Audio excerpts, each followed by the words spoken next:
আজ আপনাদের জন্য নিয়ে চলে এসেছি একটি নতুন রেসিপি, ঘরে তৈরি টমেটো কেচাপ।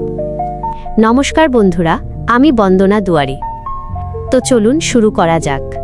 এখানে আমি প্রথমেই টমেটোগুলোকে খুব ভালো করে ধুয়ে টুকরো করে কেটে নিয়েছি। এর ওপর দিয়ে দিচ্ছি স্বাদমতো নুন। এবার এতে দিয়ে দিচ্ছি বিট। হ্যাঁ, ঠিকই শুনেছেন, বিট। কেচাপে সুন্দর একটা প্রাকৃতিক রং আনার জন্যই আমরা এই বিট ব্যবহার করছি। এরপর দিয়ে দিচ্ছি একটা কুঁচানো পেঁয়াজ এবং সামান্য রসুন ও আদা। এবার এই সব কিছুকে একসঙ্গে খুব ভালো করে সিদ্ধ করে নিচ্ছি।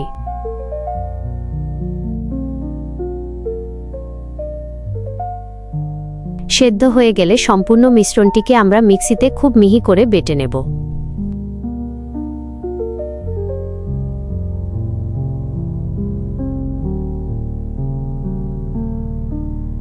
বেটে নেওয়া মিশ্রণটি এবার ছাঁকনির সাহায্যে খুব ভালো করে ছেঁকে নিতে হবে, যাতে কেচাপের টেক্সচার একদম মসৃণ হয়।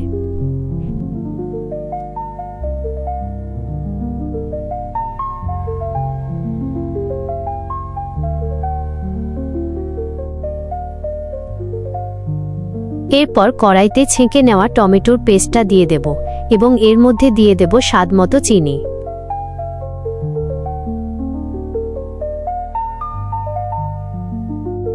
একটু চটপটা টক স্বাদের জন্য দিয়ে দিচ্ছি অল্প পরিমাণ তেঁতুলের জল।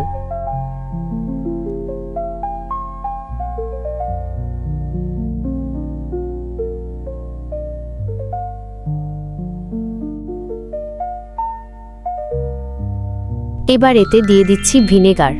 আসলে সসটা যাতে বহুদিন ভালো থাকে এবং সংরক্ষণ করা যায়, তার জন্যই ভিনেগার দেওয়া।